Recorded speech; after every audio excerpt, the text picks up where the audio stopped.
საღამოს 9 საათზე დღის მთავარ თემებს ჩემს კოლეგებთან ერთად მე თამთა სანიკიძე წარმოგიდგენთ რამდენიმე წუთში თქვენ ნახავთ. აღწერა ეს პიროვნებები, ვინც მას აწამებდნენ და რას თხოვდნენ, ამას აღიარებითი ჩვენება უნდათ მისგან. დინგას საოფიცრის გაუპატიურების ბრძანება და რას ამბობენ ბრალდებულები სამხედრო დაზვერვის ყოფილი ოფიცრის სერგო თეთრაძის გარდაცვალების საქმის ახალი და დღემდე უცნობი დეტალები. ამ ორ პირს მისჯილი აქვს 18 წლით თავისუფლების აღკვეთა. ღვინის ქარხნის წარმომადგენლები აკანკალებული ხელებით უსხავენ ღვინოებს, მოეწონება თუ არა თვალებში შესციცინებენ. უკანათათებზე დამდგრები და გოგოლის რევიზორი, მინისტრები და ბიზნესმენები პრეზიდენტს ტონის შერბილებას თხოვენ. უკანათათებზე დადგმა ნამდვილად არ დაგჭირებია და ასარაზოს დაგჭირებია და არც დაგჭირდება დარწმუნებულია. უკვე ერთი კვირა ესე დავდივარ. მალავს თუ არა მიხეილ სააკაშვილი დაცვას, სახელმწიფო დაცვის გარეშე დარჩენილი პრეზიდენტი თუ მორიგიბი არ აქცია.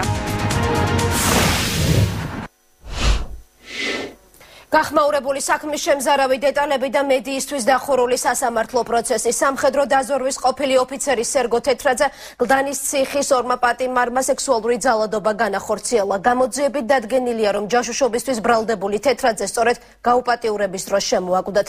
დღეს მეცხრე არხმა გასამართლებულთა ვინაობა დაადგინა, თუმცა რადგან საქმე სექსუალურ ძალადობას ეხება, მათ გვარებს შეგნებულად არ ვასახელებთ.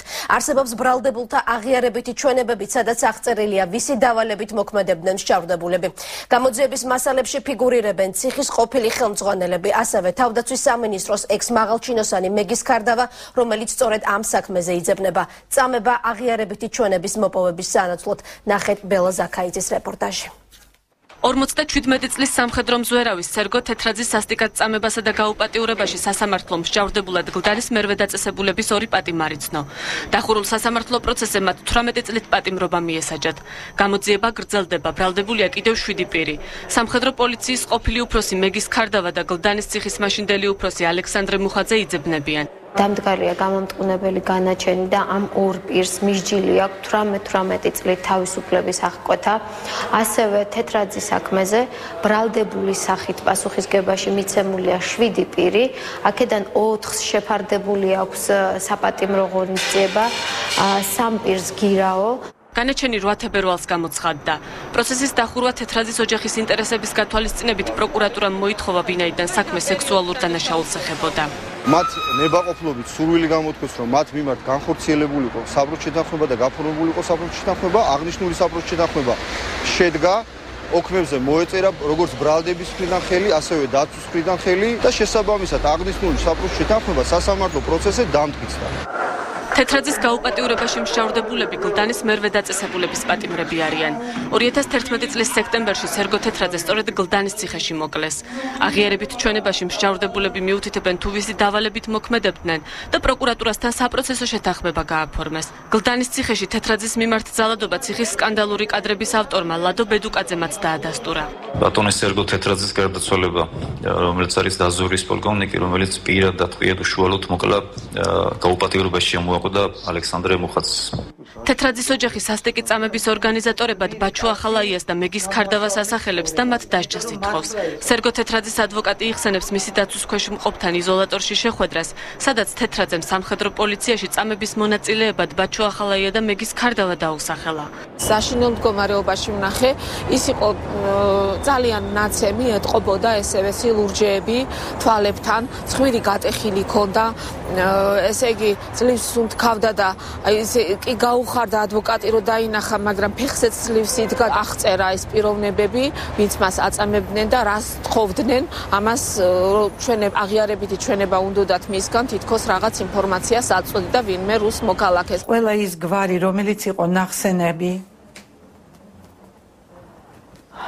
ბაჩო ახალაია დამკვეთი, მეგის ქარდავა დამკვეთი, შემსრულებლები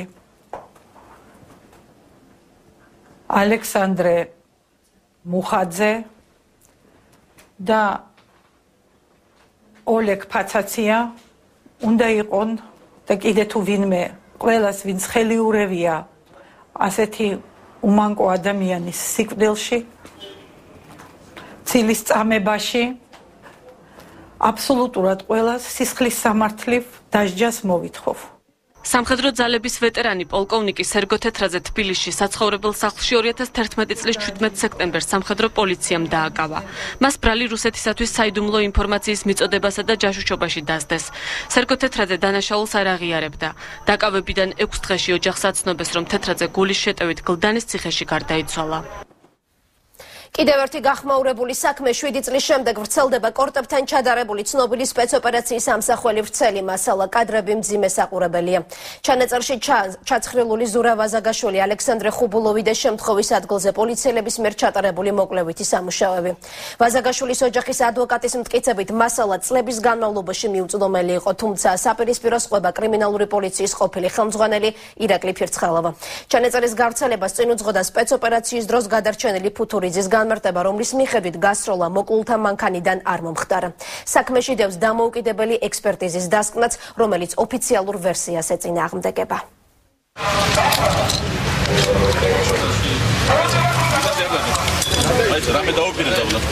კადრები, რომელიც გუშინ მედია კავშირ ობიექტივის ეთერით გავრცელდა, კორტებთან დახვრეტილი ზურაბ ვაზაგაშვილის ოჯახისა და მათი ინტერესების დამცველებისთვის სრული სიახლე აღმოჩნდა.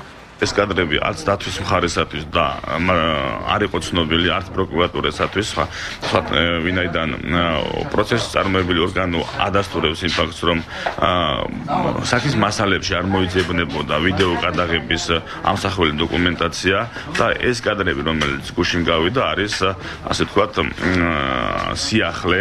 იმის გამო, რომ კადრები პირველად გავრცელდა, არ არის ჩატარებული შესაბამისი საექსპერტო ანალიზი. ეჭვს იწვევს პისტოლეტით, რომელიც მანქანის უკანა სავარძელზე აღმოაჩინეს. მედია საშუალებებით არაერთხელ გავრცელებული ფუთურიძე, როდესაც გადმოყავთ და წითელი რკალში იყო მოქცეული იარაღი, რომელიც ვარდება ძირს.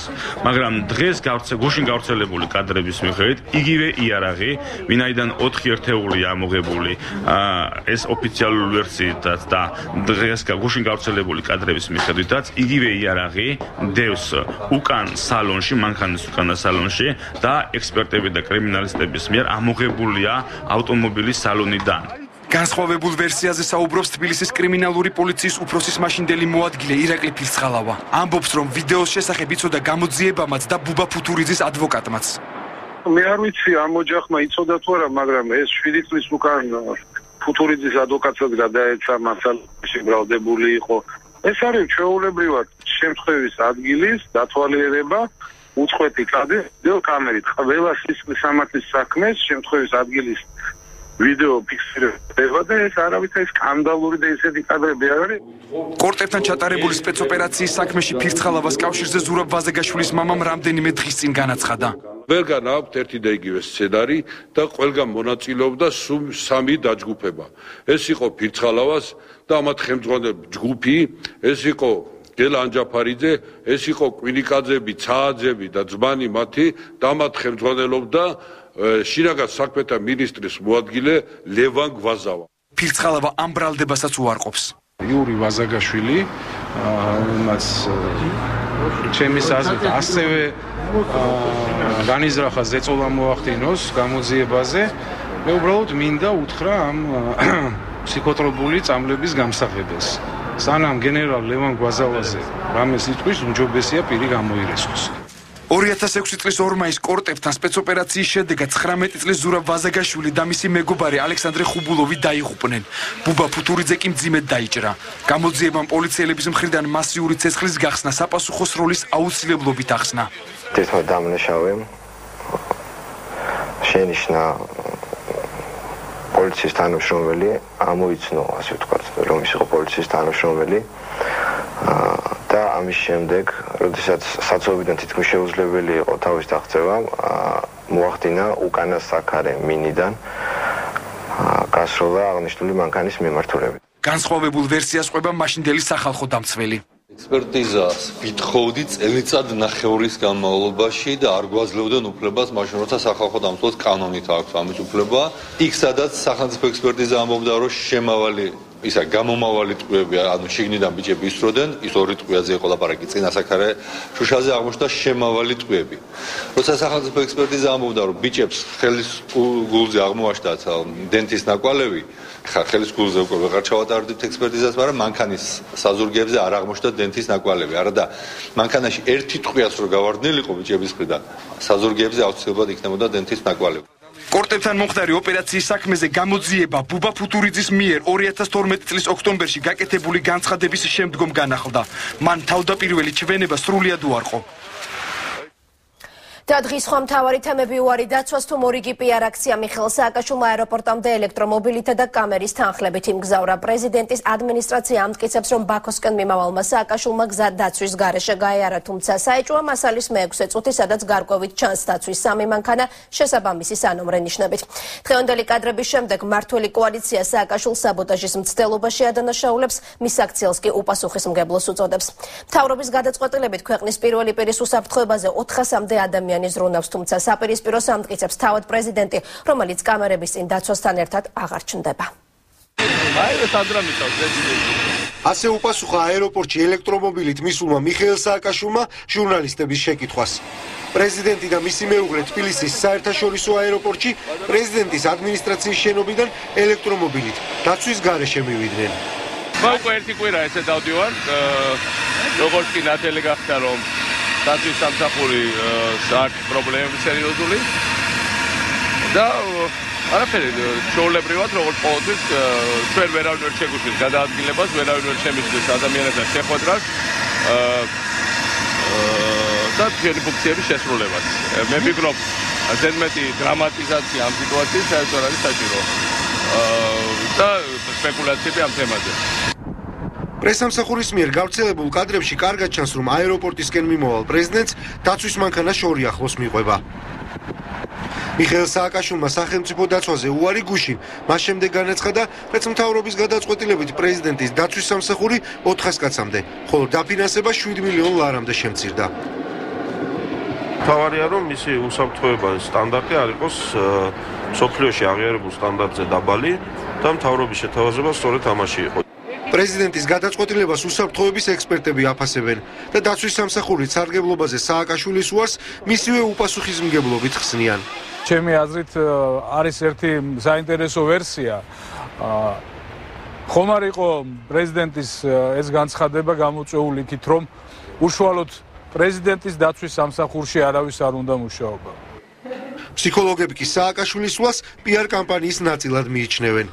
დღეს მისი ასეთი გასეირნებაც თითქოს მხიარული სახით არის საქართველოს სახელმწიფოს წინააღმდეგ გადადგმული ნაბიჯი, რათა მან მერე ეს კადრები, ხო, თავის ოპერატორებს გადააღებინა, ეს კადრები დაატაროს მთელ მსოფლიოში, რომ აი რას უშვებიან, აიძულებენ პრეზიდენტ კაცს მძღოლად იმუშაოს. კიდევ ერთი მნიშვნელოვანი დეტალი. აეროპორტისკენ მიმავალი პრეზიდენტი მოძრაობის წესებს არღვევს. იგი ორმაგ ღერძულა ხასკვეთს, რაც კანონით 100 ლარიანი ჯარიმით ისჯება. მიხეილ სააკაშვილის დღევანდელ ქმედებასა და გადაწყვეტილებასთან დაკავშირებით ცოტა ხნის წინ განცხადება გააკეთა საქართველოს პარლამენტის თავდაცვისა და უშიშროების კომიტეტის თავმჯდომარემ ირაკლი სესიაშვილმა. მისი ინფორმაციით დღევანდელ ფაქტთან დაკავშირებით სახელმწიფო დაცვის სპეციალურმა სამსახურმა მოკვლევა დაიწყო. თუმცა ამ ინფორმაციას ჯერჯერობით სახელმწიფო დაცვის სპეციალურ სამსახურში არ ადასტურებენ. დღეს სულ რამდენიმე წუთის წინ დაცვის სპეციალურმა სამსახურმაც გაავრცელა განცხადება. განცხადებაში ნათქვამია, რომ პრეზიდენტის განკარგულებაში რჩება ესკორტის 2 ეკიპაჟი სრული შემადგენლობით, მათ შორის ბრონირებული VIP მანქანები, 4 ექიმი, რეანიმატოლოგი, კვების 4 ექიმი, ოპერატიული და ოპერატიულ-ტექნიკური სამსახური. ასევე განცხადებაში საუბარია იმაზე, რომ გვინდა გაცნობოთ, რომ არ შეესაბამება სიმართლეს ის ფაქტი, თითქოს პრეზიდენტის დაცვას ჩამოერთვა იარაღი და იმყოფება შეიარაღების გარეშე. სახელმწიფო დაცვის სპეციალური სამსახური ამჟამად ჩვეულ რეჟიმში ახორციელებს პრეზიდენტის დაცვითი ღონისძიებების უზრუნველყოფას და სამსახური იღებს ვალდებულებას განახორციელოს პრეზიდენტის დაცვა პრეზიდენტის დაცვის სპეციალური სამსახურის ჩამოყალიბებამდე. იყო გიორგი მანჯავიძე, რომელიც პირდაპირ ეთერში საუბრობდა პრეზიდენტის დაცვასთან დაკავშირებით. პრეზიდენტის ბოდიში მიხეილ სააკაშვილმა აღიარა, რომ ბანკების შესახებ საზოგადოება შეცდომაში შეიყვანა. ჟურნალისტებთან შეხვედრის დროს ქვეყნის პირველმა პირმა Liberty და TBC რუსულ კომპანიებზე გაყიდულ ბანკებად გამოაცხადა. რამდენიმე წუთში განცხადება ორივე ბანკის ხელმძღვანელობამ კატეგორიულად უარყო. შეფასებებში გაცილებით მწვავე აღმოჩნდა ქართლის პრეზიდენტი, რომლის მმართველობაში არსებულ ბანკს სააკაშვილმა პირდაპირ რუსული ბანკი უწოდა. ერთი დეტალი რუსულ კაპიტალზე საუბრის დროს პრეზიდენტს არ უხსენებია VTB ბანკი, რომელიც საქართველოში სწორედ მისი ხელისუფლებაში მოსვლის დროს 2004 წელს ამუშავდა. არასწორი და ბანკები დავასახელე, ეს ნამდვილად შემოუნებურად მომივიდა და ნამდვილად არ მინდოდა ბანკებისთვის რაიმე პრობლემა შემეხვდა. მე მინდა რომ არაინფორმირებულობით გამოწვეული უაპელაციო განცხადების გამო ბანკებს, რომლებსაც როგორც ირკვევა რუსულ კაპიტალთან შერწყმის პერსპექტივა აღარ ელით პრეზიდენტი ბოდიშს უხდის. თუმცა იმავე თავდაჯერებით ამტკიცებს, რომ ალფა ბანკისა და სბერბანკისგან განსხვავებით ავიზრახვები გაზპრომ ბანკს აქვს. ქართული ეგრეთ წოდებული საბანკო მსხვერპლი არ სახელდება. და ძალიან ყურადღებით დავაკვირდები, რომ ის მარტო არ ჩავალეთ ერთი ქვეყნის სახელმწიფო ბანკების ხელში იმ ქვეყნის, რომელსაც აქვს ინტერესი, რა თქმა უნდა, საქართველოს მიმართ სრულიად არაჯანსაღი. ისევ უცნობია სააკაშვილის საინფორმაციო წყარო. ეროვნული ბანკი, რომელსაც ის გუშინ ეყრდნობოდა, დღეს მხოლოდ ერთი წინადადებით და ისიც ინტერნეტ სივრცეში განმარტავს, რომ ქართულ-რუსულ გარიგებებზე არაფერი იცის. საქართველოს ეროვნული ბანკი არ ფლობს ინფორმაციას გუშინ ტელევიზიით დასახელებულ კომერციულ ბანკებს შორის წილის შესაძლო გასხვისებასთან დაკავშირებით. რუსული საბანკო კაპიტალის რისკებზე მიხეილ სააკაშვილის თეორიების უკან მმართველი გუნდი ისევ პოლიტიკური ოპონენტის ფარულ მიზნებს ხედავს. ძიმე ეკონომიკური სურათის წარმოჩენას პარლამენტის თავმჯდომარე პრეზიდენტის დაჯგუფების დესტრუქციულ ქმედებასთან აიგივებს. გურჩენს მისი არჩევანია ასეთია. რაც მეტი პრობლემა იქნება ქვეყანაში, მით უკეთესია მისთვის და მისი გუნდისთვის. კიდევ უფრო მწვავეა შეფასებებში რუსულ ფინანსურ ინსტიტუცია ჩერაცხული ქართულ ჯგუფი. მისი პრეზიდენტი დამფუძნებელთა ვინაობის გასაჯაროებას ეროვნულ ბანკს თხოვს. პარალელურად ნოდარ ჯავახიშვილის სააკაშვილის პასუხისმგებლობის საკითხს ერთი თვის წინანდელი განმარტების გამო აყენებს. სააკაშვილის ერთი ხელის მოსმით ქართულ ბანკის დახურვის შესაძლებლობა მისთვის დღესაც პასუხგაუწეველი რჩება. აღიარა ლუსტრაცია მოახდინა, ხაზი გაუსვა. რომ მე რომ დომოდა ამას კიდეც მოვახერხებდიო. ანუ ერთი ხელის გაქნევით გავაკეთებდიო. ამით ხაზი გაუსვა, რომ მაგას გონია, რომ პრეზიდენტი როა რასაც გინდა იმას გააკეთებდა. რუსულ კაპიტალთან ინტეგრირების თეორიულ შანსს საბანკო სექტორის საფრთხის შემცვლელად არ მიიჩნევს. მაგალითად, VTB-ს ანალოგი სახელდება, რომელიც საქართველოში 2004 წლიდან ოპერირებს. ძელოდია პერსპექტივაში თუ საქართველოს ქართული საბანკო სექტორის გაძლიერებისათვის, თუ უცხოური ბანკების რაოდენობა გაიზრდება საქართველოში, ეს ერთის მხრივ გაზრდის კონკურენტუნარიანობას სექტორის და მეორეს მხრივ კლიენტებისას უფრო მრავალფეროვან და უკეთეს პირობებს შექმნის. რას ეფებოდა სააკაშვილის გუშინდელი შეშფოთება? ექსპერტები პრეზიდენტის იმპულსურ რეაქციებზე მიანიშნებენ.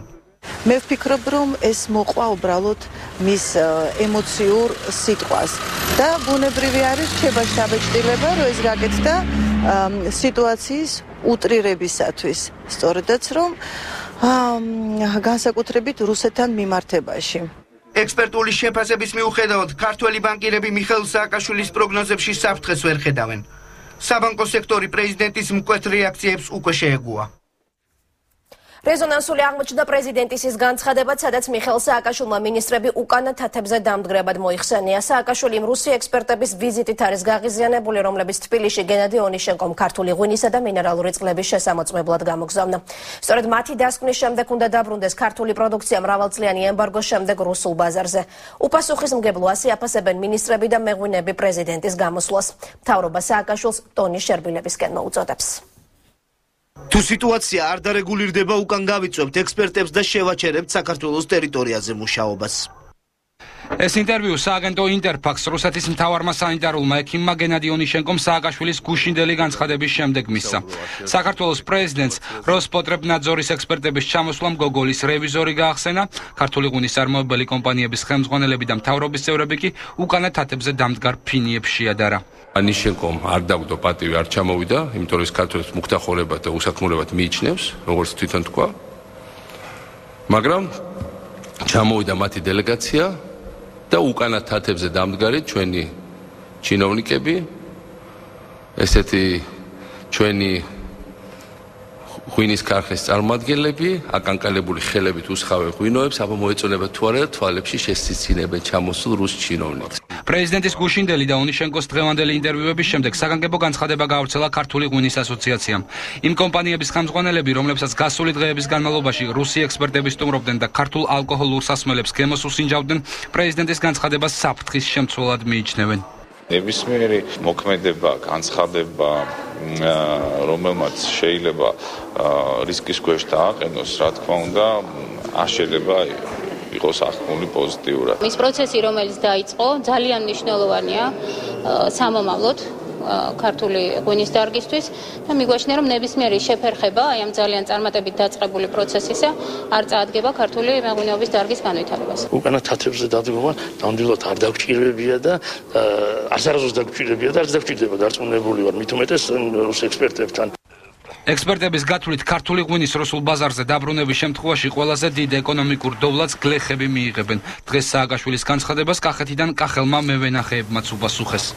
თუ გაიხსნება მაგაზე კარგი არაფერი თუ გაიხსნება კიდე უნდა ჩაბარება იყოს ნორმალური თუ ნორმალური ჩაბარება იქნება არც ვენახის გაშენება ვარგა არც იმის გაშენება ვარგა რომ იწვალო და თავი მაიკლა გავიგე ვითომ რუსეთიდან არიან ექსპერტები ჩამოსული და ამოწმებენ ამ ყურძნის ღვინის გემოვნება და რაღაცას ეს მე მგონი შეღავაც მიცემს გლეხს უპასუხისმგებლო და თავისი ქვეყნის წინააღმდეგ მიმართული. ასეთი შეფასებები მოჰყვა დღეს პრეზიდენტის განცხადებას მთავრობის იმ წევრებისგან, რომლებიც სააკაშვილმა უკანა თათებზე დამდგარ ცხოველებს შეადარა. სწორედ ესეთი განცხადებები, როგორც ჩვენ გუშინ მოვისმინეთ საქართველოს პრეზიდენტისგან, ნამდვილად არ უწყობს ხელს ამ პროცესის დადებითად მიმართვას და ფაქტურად გახლავთ უპასუხისმგებლო განცხადება, რომელიც მინდა გულწრფელად გითხრათ, რომ სასურველია რომ ესეთი განცხადებებისგან თავი იყოს შეკავებული, რათა არ მოხდეს ხელოვნური ბარიერები იმ პროცესის შესაფერხებლად, რომლის მოლოდინშიც 100,000-ობით გლეხი და ფერმერი არის. თამოყარეობის დეფიციტს ჩვენ არ უჩივით ნამდვილად და არავინ არ უსხამდა ხელის კანკალით ღვინოს არავის პირდაპირ გეუბნებით რა. აქ ლაპარაკია იმაზე რომ ადამიანებმა ელემენტარულად ოჯახები გამოყვებონ და ამაზეა საუბარი და ეხლა ის რომ ქართველმა მეღვინემო ღვინო უნდა გაყიდოს და ყველაზე ადვილი საშუალება რომ რუსეთში გაყიდოს, მე მგონი ამაზე არავინ არ დაობს. როსპოტრებნაძორის ექსპერტები ონიშჩენკოს განცხადების მიუხედავად საქართველოში რჩებიან და საქმიანობას განაგრძობენ. დღეს ისინი საქართველოს კათოლიკოს პატრიარქმაც მიიღო. სწორედ ამ ექსპერტების დასკვნაზე იქნება დამოკიდებული დაბრუნდება თუ არა ქართული ღვინო მრავალწლიანი ემბარგოს შემდეგ რუსულ ბაზარზე. საკონსტიტუციო ცვლილებების სასამართლო სისტემა პროკურატურაში შესული საქმეები თემები, რომლებზეც პრეზიდენტი მედიასთან 2 საათის განმავლობაში საუბრობდა. გამოსვლის ძირითადი ნაწილი მიხეილ სააკაშვილმა ხელისუფლების კრიტიკას დაუთმო. შეხვედრის შემდეგ კი კვლავ უპასუხოდ დარჩა პასუხი შეკითხვაზე დაუჭერს თუ არა მხარს პრეზიდენტი და მისი გუნდი პარლამენტის გარეშე მთავრობის დათხოვნის აკრძალვას. ცრუ განცხადებები და ზოგადი გამოსვლა ასეთია ოპონენტების შეფასება. პოლიტიკოსებისა და პოლიტოლოგების რეაქციები ნოდარ ჩაჩუას რეპორტაჟში. წინა წლებში ბევრად ნაკლებს ლაპარაკობდი ასე გახსნილად ჟურნალისტებთან. თქვენ იცით, რომ ძირითადად მონოლოგებით შემოიფარგლებოდა ჩემის ფართოს და ვრცელი საუბრები. პრეზიდენტმა შეცდომა გამოასწორა და მონოლოგიდან დიალოგზე გადავიდა. 8 ჟურნალისტი ერთ მაგიდასთან პრეზიდენტის რეზიდენციის მთავარ დარბაზში ქვეყნის პირველი პირის მოწვევით შეიკრიბა. მთავარი თემა პრემიერის მიმართვა და საკონსტიტუციო ცვლილებები იყო. მე ვფიქრობ, რომ კონსტიტუციაზე შესაძლებელია შეთანხმება, ეს ნამდვილად არ არის მთავარი საკითხი, მაგრამ მე მეჩნია, რომ კონსტიტუციაზეც რო შევთანხმდებით, უნდა გავიდავთ 150 ხმით. და არა მაინდა-მაინც დეპუტატების გადაბირებით და ხელქვეხა აგრეხით და დამტვრევით და როგორც ასე იმუქრებოდა. მიხეილ სააკაშვილს არ განუმარტავს რა იქნება კონსულტაციების მთავარი თემა, რადგან მოლაპარაკებები საკონსტიტუციო ცვლილებებთან დაკავშირებით მმართველ კოალიციასა და საპარლამენტო უმცირესობას შორის 2 თვის განმავლობაში უშედეგოდ მიმდინარეობდა. ჩვენ 2 თვის განმავლობაში სრულიად შეგნებულად დიდი მოთმინებით ვაგრძელებდით პროცესს, დიალოგის, ლაპარაკის, შეთანხმებების, იმიტომ რომ გვინდოდა მიგვეღწია შეთანხმებებისთვის. მაგრამ მე კიდევ ერთხელ მინდა გავიმეორო, რომ სამწუხაროდ მიხეილ სააკაშვილმა სხვა გზა აირჩია. ეს გუშინდელ გამოსვლაში კიდევ უფრო მკაფიოდ წარმოჩინდა. ხო იყო მის მიმართ დასმული და მას ძალიან კონკრეტული პასუხი უნდა გაეცა. აბსოლუტურად არ იყო კონკრეტული პრეზიდენტი და პირიქით მე გეტყვით, რომ ისაუბრა მე მგონი ყველაფერზე, გარდა იმისა, რომ გაეცა კონკრეტული პასუხი და მე სადღაც ნახევარწუთში მოვისმინე 2 დიდი ტყუილი მისგან. კონსულტაციების გაგრძელებაზე საუბრობს საპარლამენტო უმცირესობაც. უნდა ვიმოქმედოთ იმისათვის, რომ ქვეყანა წინ წავიყვანოთ, შევთანხმდეთ ქვეყნის განვითარების ძირითად მიმართულებებზე და ამაზე მოვახდინოთ მსჯელობა, პაექრობა, კონსულტაციები. პრეზიდენტთან 2 საათიანი შეხვედრისას იყო თემები, რომელზეც ქვეყნის პირველი პირი ჟურნალისტების შეკითხვების გარეშე საუბრობდა. მაგალითად, არჩევნები, რომელიც ქვეყნის პირველი პირის შეფასებით ნაციონალურ მოძრაობას ტაქსისტებმა წააგებინა. ეხლა იმ დაგუბრუნდება ძმაო, გაიაფთებ. ამ ტაქსისტებმა წაგვაგებიეს არჩევნები. ნაწილობრივ. ამიტომ შემოძმეო ტაქსისტებო, შევდივართ თქვენ მდგომარეობაში, მაგრამ მოგატყუეს. იმიტომ რომ არავის არაფერი არსად არ მიქონდა. არაფერი არ მიქონდა, მით უმეტეს თქვენი ბენზინის 1 ლარი. ჟურნალისტებთან პრეზიდენტის შეხვედრას მთელი დღის განმავლობაში აფასებდნენ პოლიტიკოსები და პოლიტოლოგები. პრემიერ-მინისტრის სვამს კითხვას მზად ხართ თუ არა რომ ამოვიღოთ ეს მუხლი ქართული კონსტიტუციიდან. ამას ასეთი კითხვით გაბრაზებული ადამიანი უპასუხებდა ან დიახ, ან არა. ასეთი მოლოდინი არ ყოფილა, რადგან კონკრეტიკა ყოველთვის მეტი პასუხისმგებლობის ნიშანია.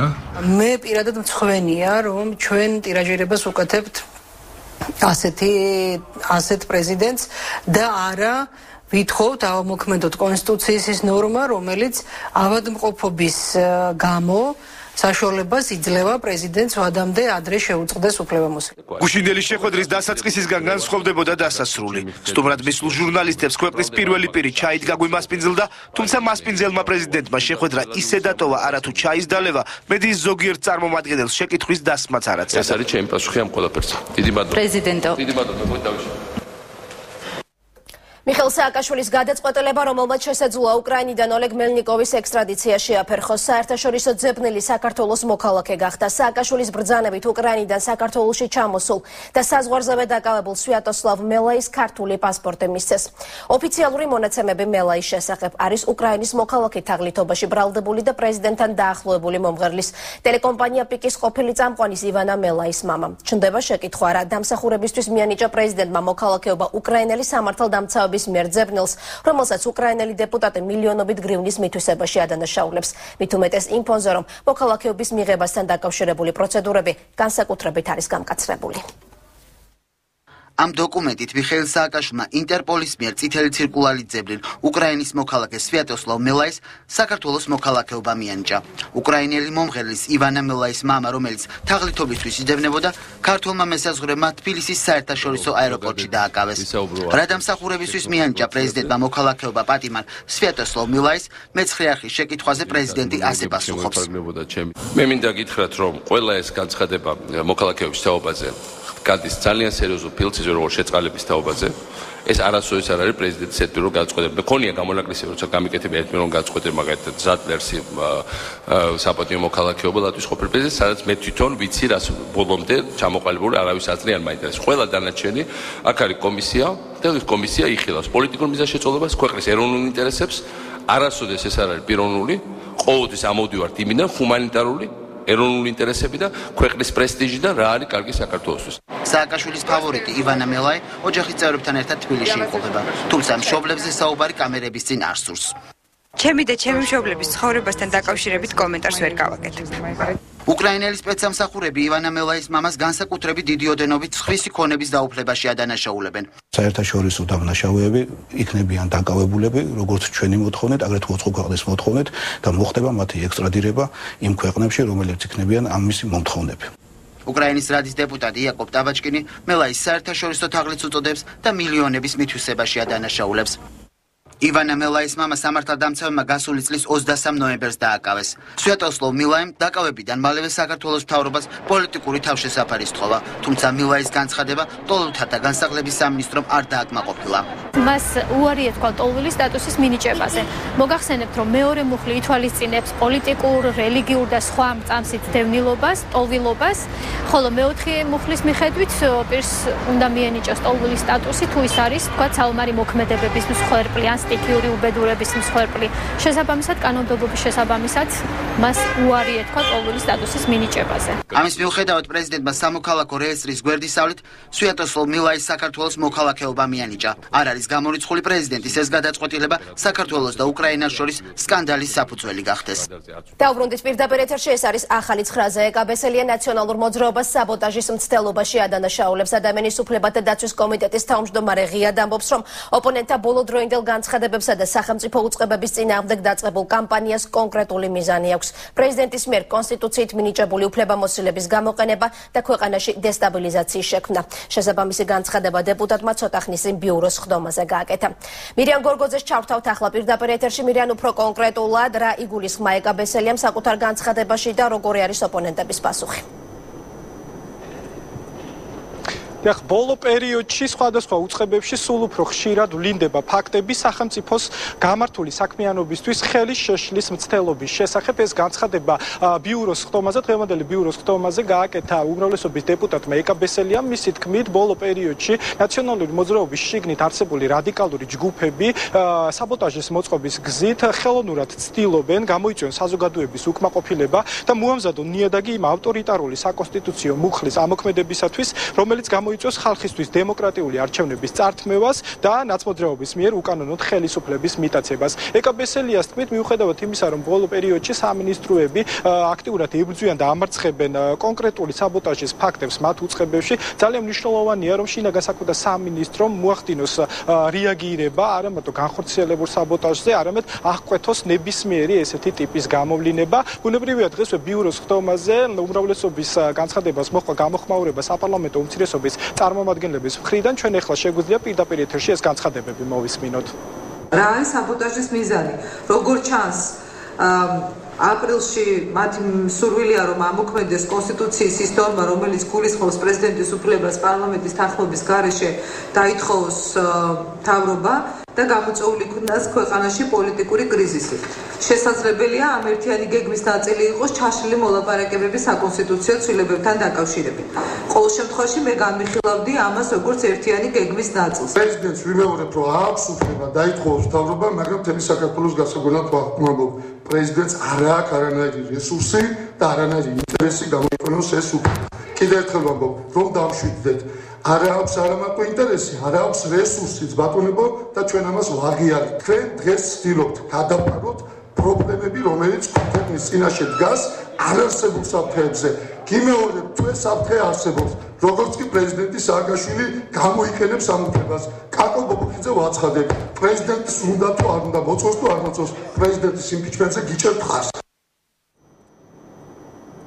ბიუროს ხდომაზე სპეციალური განცხადება გააკეთა ასევე უმრავლესობის დეპუტატმა ირაკლი სესიაშვილმაც, რომელსაც ახლა ჩვენ შეგვიძლია პირდაპირ ეთერში მოვუსმინოთ. ბატონო ირაკლი, მოგესალმებით, დიდი მადლობა იმისათვის, რომ დრო დაგვითმეთ. თუ შეიძლება კიდევ ერთხელ გითხარით კონკრეტულად თქვენ რაში ხედავთ საბოტაჟის ასე ვთქვათ მოწყობის და მცდელობის ნიშნებს, თუ შეგიძლიათ ამის კონკრეტული მაგალითები გითხრათ და კიდევ ერთი თემა, დღეს ნაციონალური მოძრაობის წარმომადგენლები საუბრობდნენ გაურკვეველ მესამე ძალაზე, რომელიც რეალურად ცდილობს საბოტაჟის მოწყობას ჩვენს ქვეყანაში. მინდა გითხრათ, რომ ნაციონალური მოძრაობა გარკვეული ჯგუფების მეშვეობით ესენი არიან ძირითადად ის ჯგუფები, რომლებიც წინა ხელისუფლებასთან იყვნენ გარკვეულწილად დაკავშირებული, ცდილობენ სხვადასხვა სფეროებში განახორციელონ საბოტაჟი, რომლის ფარგლებშიც მოსახლეობის გარკვეული უკმაყოფილება წარმოიქმნება. მათი მიზანი არის, რომ ხელისუფლების გარკვეული ორგანოების უმოქმედობა გახდეს, ასე ვთქვათ, თვალსაჩინო, რათა ამ გზით შემდგომ უკვე პრეზიდენტმა თავისი ავტორიტარული უფლება კონსტიტუციური გამოიყენოს, რათა აი ამ გზით ერთგვარად გაამართლოს თავისი ეს ნაბიჯი. თუმცა მე მინდა გითხრათ, რომ არანაირი მესამე ძალა არ არსებობს. მესამე ძალას ვერბალურად არის ნაციონალური მოძრაობა ამოფარებული. თვითონ არიან აი ამ საბოტაჟების ავტორები და ის ჯგუფები, რომლებიც ცდილობენ, რომ საზოგადოებაში გარკვეული უკმაყოფილება და ასე ვთქვათ დათესონ, ასე ხდება განათლების სისტემაში, სოფლის მეურნეობის პროგრამებთან მიმართებაში, ჯანდაცვის საკითხებში, ის რაც გუშინ ჩვენ ყველამ ერთად სააკაშვილისგან მოვისმინეთ, როდესაც ის საუბრობდა ბანკებთან დაკავშირებით გარკვეულ გარიგებებზე, რაც პირდაპირ ურტყავდა კერძო ბანკებს და მათ იმიჯს, მათ ინტერესებს. არის პირდაპირ საბოტაჟის ნიშანი. ის რაც დღეს ჩვენ ვნახეთ, როდესაც მიხეილ სააკაშვილმა უარი თქვა სახელმწიფო დაცვაზე და სახელმწიფო დაცვის სპეციალური სამსახურის ხელმძღვანელობის საქმის კურსში ჩაყენების გარეშე დაიწყო გადაადგილება და ამით გარკვეული რისკები წარმოქმნა. ესეც რა თქმა უნდა მისი მხრიდან არის მცდელობა იმისა, რომ წარმოაჩინოს საკუთარი თავი თითქოს ახალი ხელისუფლება უარს აცხადებს მისი უსაფრთხოების დაცვაზე და ამის გარკვეულწილად რა თქმა უნდა რისკის ქვეშ აყენებს ქვეყნის ინტერესებს. პირდაპირ გეტყვით, რომ სააკაშვილისთვის უსაფრთხოების უზრუნველყოფა ეს მისი ნებასურული ან უფლება კი არ არის, ეს არის სახელმწიფოს ვალდებულება.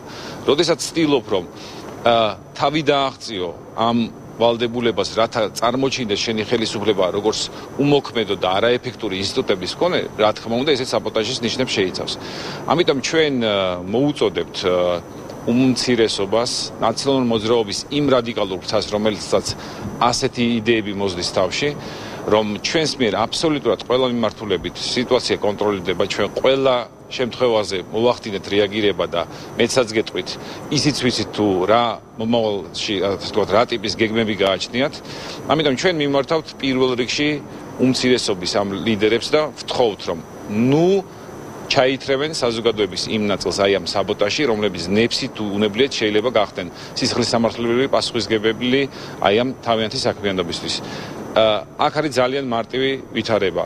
დღეს ბობოხიძემ აღიარა, რომ მიხეილ სააკაშვილს და ნაციონალურ მოძრაობას არანაირი რესურსი და სურვილი არ გააჩნია, რომ ეს კონსტიტუციური ნორმა გამოიყენოს იმდენად, რამდენადაც ხვდებიან, რომ მათ არანაირი მხარდაჭერა არ აქვს და ეს პოლიტიკური ფაფხური თუნდაც საბოტაჟის გზით მხოლოდ ქვეყნის ინტერესებს აზიანებს და არ არგებს არც ნაციონალური მოძრაობის, ასე ვთქვათ, პოლიტიკურ ინტერესებს და ვერც ვერაფერს უშვება ქართულ ოცნებას, რამდენადაც ჩვენი ხელისუფლება ძალიან ეფექტურია და არ დაუშვებს ასეთი ტიპის მოქმედებას. ჩაგეჭრებით დღეს იგივე აკაკი ბობოხიძემ უმცირესობის წარმომადგენლებმა ერთმნიშვნელოვნად განაცხადა, რომ ასე ვთქვათ, ყველა უმცირესობის წარმომადგენელი საკონსტიტუციო ცვლილებებზე თანახმა და ფაქტობრივად ეს თემა უმრავლესობის წარმომადგენლობა ხელოვნურად აქციეს დაპირისპირების. თქვენ იცით, რომ 2 დღის წინ ბატონმა ბიძინა ივანიშვილმა გამოაქვეყნა ღია წერილი, სადაც ის ძალიან მარტივად აყალიბებს ჩვენს მიმართვას. ჩვენ კონსტიტუციაში გვაქვს არადემოკრატიული ჩანაწერი, რომელიც პრეზიდენტს აძლევს საშუალებას, რომ ეს დიქტატორული მეთოდი, ეს საშუალება გამოიყენოს. ჩვენ ძალიან მარტივ კითხვას ვსვავთ. თუ უმცირესობიდან მხარს უჭერენ აი ამ დემოკრატიულ, ანტიდემოკრატიულ ჩანაწერს, მაშინ ეს უნდა დააფიქსირონ, თუ არა და ჩვენს მიერ შემოთავაზებულ ცვლილებას მხარი დაუჭერონ, ან კი, ან არა. ამ თემასთან დაკავშირებით რაიმე ტიპის პოლიტიკური ვაჭრობა ჩვენთვის არის მიუღებელი, იმიტომ რომ არ შეიძლება ჩვენ ვიდაოთ და ვიკამათოთ, თუ კი ჩვენ ქვეყნის ინტერესები გვამოძრავებს, საკითხზე, რომელიც ქვეყნის დემოკრატიულ განვითარებას იმიჯს შეურაცხყოფს. ამიტომ ვსვავთ ძალიან მარტივად საკითხს, მხარი დაუჭირონ უმცირესობამ ამ საკონსტიტუციურებას. მეორე მხრივ, თუ რაიმე ღირებული წინადადება აქვს უმცირესობას, რომელიც შეეხება ქვეყნის დემოკრატიზაციას. ეს შეეხება საკონსტიტუციურებებს, რეფორმას, საარჩევნო რეფორმას, იგივე ჰუმანურ მიდგომას, თუნდაც ყოფილი ჩინოვნიკების მიმართ. ეს არის ის საკითხი, რომელიც შესაძლოა საზოგადოების მიერ მიღებულ იქნას როგორც საჭირო ქვეყნისთვის. ამ საქმეში ჩვენ ერთნი ვიქნებით და აქ წარმომიდგენია მე კოჰაბიტაცია და არა ისე რომ ვივაჭროთ იმის ნაცვლად ჩვენი იმუნიტეტი მოგვეცეთ. ეს ჩვენთვის აბსოლუტურად მიუღებელი. დიდი მადლობა ბატონო ირაკლი. მე შეგახსენებთ, რომ პირდაპირ ეთერში საუბრობდა პარლამენტის თავდაცვისა და უშიშროების კომიტეტის თავმჯდომარე უმრავლესობის დეპუტატი ირაკლი სესიაშვილი. მართველი გუნდის წარმომადგენელთა განცხადებებით მირიან გორგოძე საუბრობდა პარლამენტიდან. ნინო ბურჯანაძე პროკურატურაში პარლამენტის ყოფილმა თავმჯდომარემ დღეს გამოძიების შეკითხვებს უპასუხა.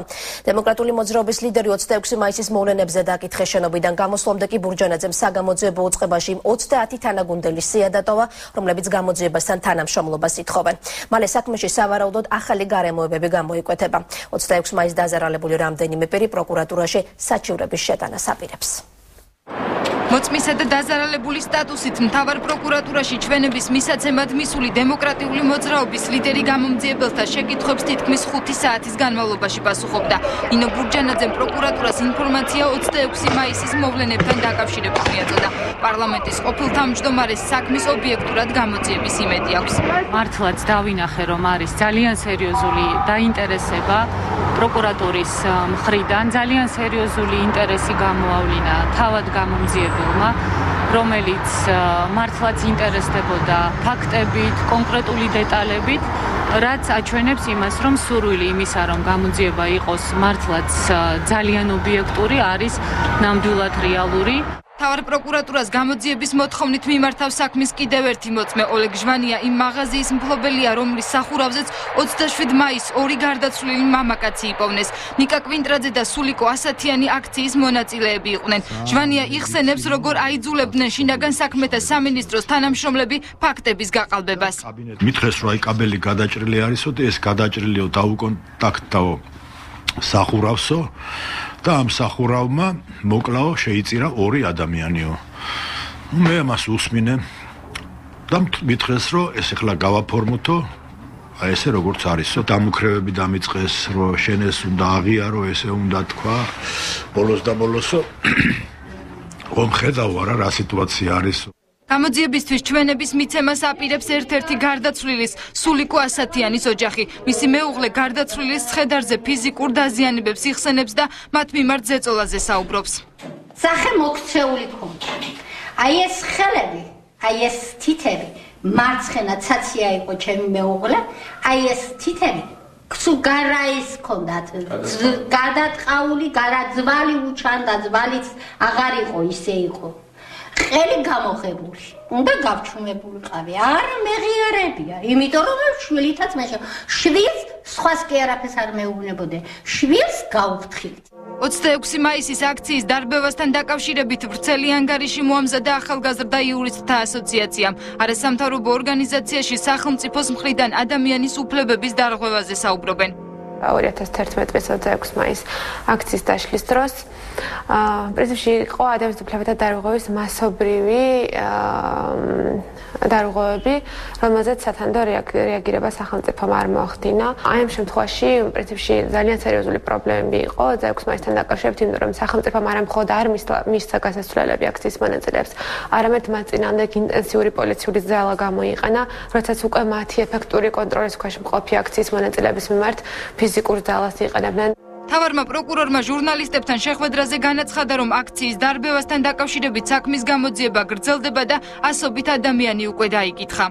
ჩვენ დაზარალებულთა დიდი ნაწილი დავკითხეთ ასევე ამ მოვლენაში მონაწილე პოლიტიკოსების დიდი ნაწილი. გამოძიება მიმდინარეობს და როდის იქნება სრულად დასრულებული პროგნოზირება მიჭირს. თუმცა შეიძლება ჩვენ მივიღოთ გადაწყვეტილება და ცალკეული უკვე დასრულებული ეპიზოდი უფრო ადრე წარმოვაჩინოთ. 2011 წლის 26 მაისს ღამით შინაგან საქმეთა სამინისტროს სპეცრაზმმა ოპოზიციური პარტიების სანქცირებული მიტინგი დაარბია. შედეგად გარდაიცვალა აქციის 3 მონაწილე და 1 პოლიციელი. დაშავდა 10-ობით ადამიანი. საქმის გამოძიება მთავარმა პროკურატურამ 2012 წლის ნოემბერში დაიწყო. მოკლედ ჩართვა თუ ხელოვნურად გაჩენილი ხანძარის სავაჭრო ცენტრ საბაში სამართალდამცველები მუშაობენ. არსებობს ვერსია, რომ გვიან საღამოს ობიექტს ცეცხლი მიზანმიმართულად გაუჩნდა. ხანძრის შედეგად დამწვარია 6500 კვადრატული მეტრი ფართი, განადგურებულია 50-ზე მეტი მაღაზია. მთლიანად არის ჩამოშლილი მეორე სართულის ნაწილი, დაზარალებულია 200-ზე მეტი მოვაჭრე. შემთხვევის ადგილზე დღეს ნუცა აბაშიძე მუშაობდა. სავაჭრო ცენტრ საბაში ხანძარის შესაძლოა განზრახ გააჩინეს. ცენტრის მფლობელი შემთხვევითობას გამორიცხავს. პაატა კაჭარავა აცხადებს, რომ ცეცხლის გაჩენის მიზეზი შენობაში მოკლე ჩართვა ვერ იქნება, რადგან 7 საათზე სავაჭრო ცენტრის მთელ ტერიტორიაზე ელექტროენერგია ითიშება. 7 საათზე ავტომატურად ითიშება ელექტროენერგია. ავტომატურად ითიშებას ეგ ვინმე პიროვნება კი არ თავს, თვითონ პროგრამულად იმართება შუქის ჩართვა და გამორთვა. რაც შეეხება განათებას, გარე განათებას, რომ გარე პერიმეტრი იყოს განათებული, ის კიდე ფოტოელემენტებით არის და ასე რომ იქ ადამიანის ფაქტორი ან გამორთვა დაავის და ან ჩართვა ეგ გამორიცხულია. ხანძარმა 200 მოვაჭრეზე მეტი დააზარალა. დამწვარია 6500 კვადრატული მეტრი ფართი. ჩამოშლილია შენობის მეორე სართულის დიდი ნაწილი. ხანძრის შედეგად მიყენებულ ზარალს საგანგებოდ შექმნილი კომისია რამდენიმე დღეში დაითვლის. წინასწარი მონაცემებით იგი რამდენიმე მილიონი ლარია. ანაზღაურება უნდა მოხდეს, თორე ხალხი დაღუპული არის. განადგურებული ვართ, არაფერი არ დაგვრჩა. საარსებო წყარო რაც იყო, ის ყველაფერი დაიწვა. ძალიან დიდი ზარალი ნახეთ, მარტო მე კი არა, მთელმა იმ ადამიანებმა, ვინც მანდ მუშაობენ და ვინც ერთადად ვდგევართ.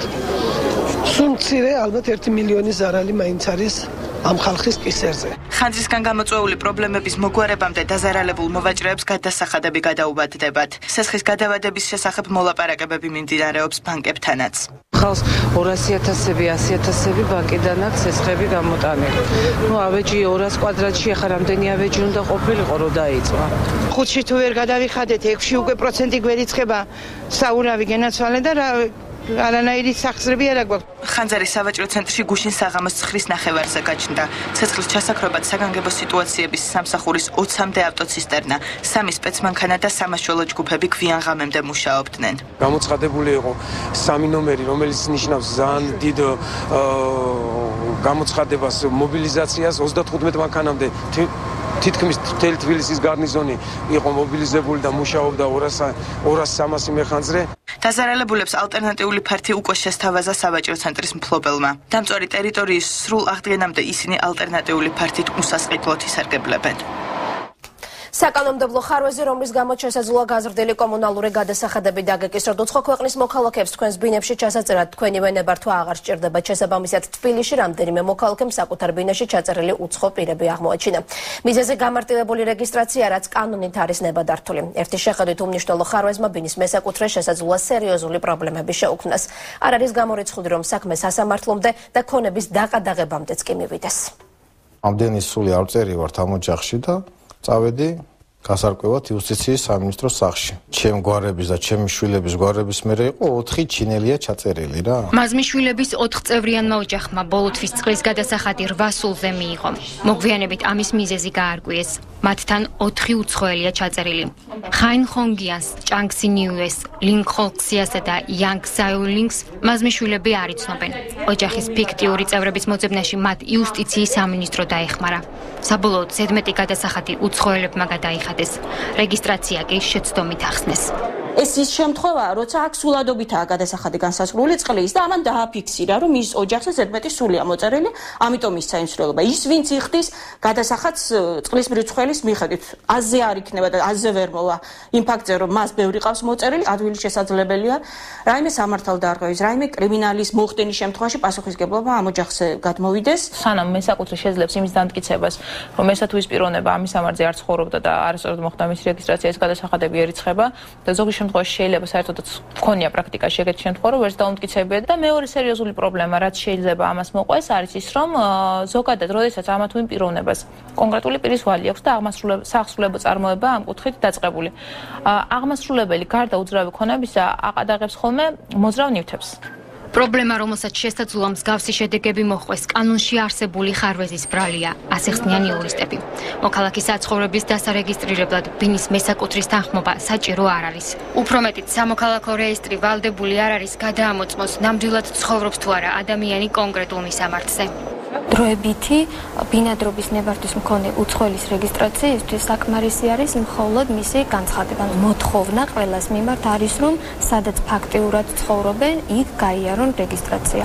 მაგრამ თუ აღმოჩნდება, რომ მათ არასწორი მისამართი მიუთითეს და არ ცხოვრობენ აღნიშნულ მისამართზე, თქვათ, აგივე ამ დროებითი ნებართვის მქონე უცხოელების შემთხვევაში, ისინი მათი რეგისტრაცია იქნება ბათილად ცნობილი.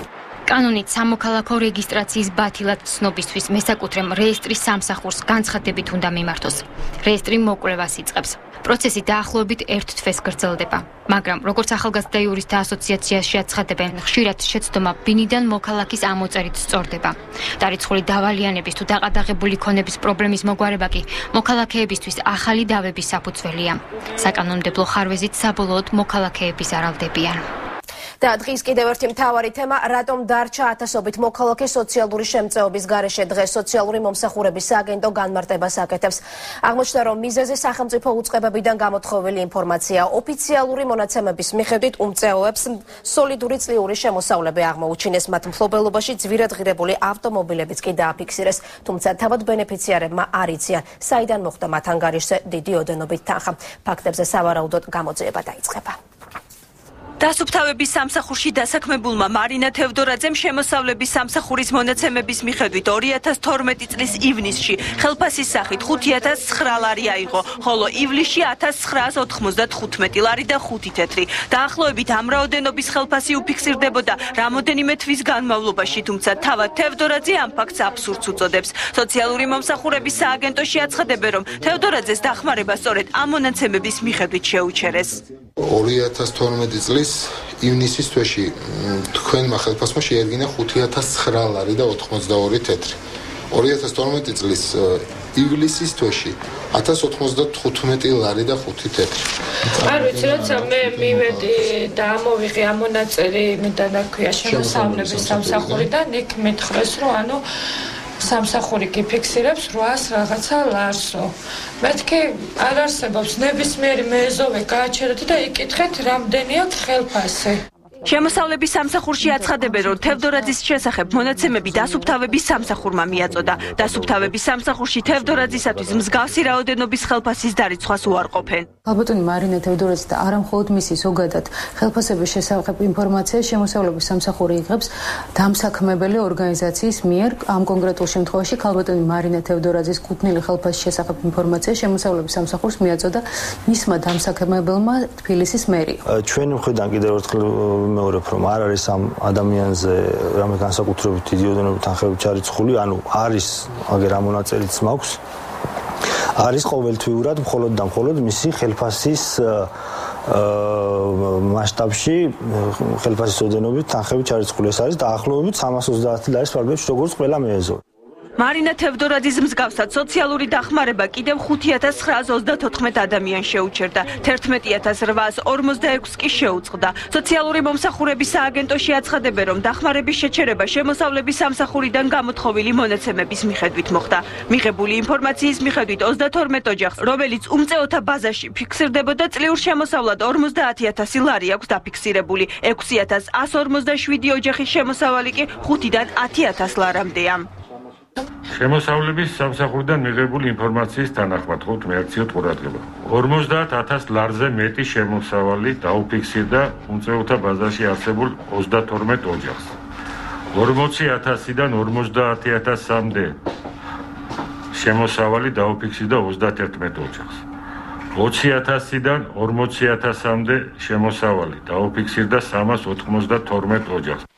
სოციალური მომსახურების სააგენტოს ინფორმაციით უმწეოთა სიაში მყოფ რამდენიმე ბენეფიციარს 2011 წლის ლექსუსი და Toyota Land Cruiser-ი წყავს. Land Cruiser-ის მფლობელად ერთ-ერთი ბენეფიციარი ირმა ჩაჩავა მითითებული. ჩაჩავას მეზობლები აცხადებენ, რომ ოჯახს ძალიან უჭირს. აბსოლუტურად არაფერი შემოსავალი არ აქვს. ორივე ცოლ-ქმარი არ მუშაობენ. როგორ მოხდა ბენეფიციარების ანგარიშზე ასეთი რაოდენობის თანხა და სად მიდიოდა დარიცხული ხელფასი? სოციალური მომსახურების სააგენტოს განცხადებით ამ ფაქტით საგამოძიებო სამსახურები უნდა დაინტერესდნენ. 22 საათზე თქვენ ეკაბერიძის მთავარი კითხვა გელოდებათ, ვინ იქნებიან დღეს გადაცემის სტუმრები, ამას ეკა თავად გვეტყვის ეკა საღამომშვიდობისა. საღამომშვიდობისა თამთა მივესალმები მაყურებელს. რა მთავარი გამოწვევების წინაშე დგას საქართველო და რა არის ნამდვილი დემოკრატია? მთავარ კითხვას დღეს ამერიკელი ექსპერტი ლინკოლნ მიჩელი უპასუხებს. გადაცემის მეორე ნაწილში ვინ აწყობს საბოტაჟს და დასრულდება თუ არა ორ დღეში საკონსტიტუციო ცვლილებებთან დაკავშირებული ისტორია. ლევან ბერძენიშვილი იქნება ჩვენი სტუმარი. გმადლობთ ეკაბერიძემ გაგვაცნო მთავარი კითხვის ანონსი, ასეთი იყო დღის თემები საღამოს 9 საათისთვის. მე ხვალამდე გემშვიდობებით.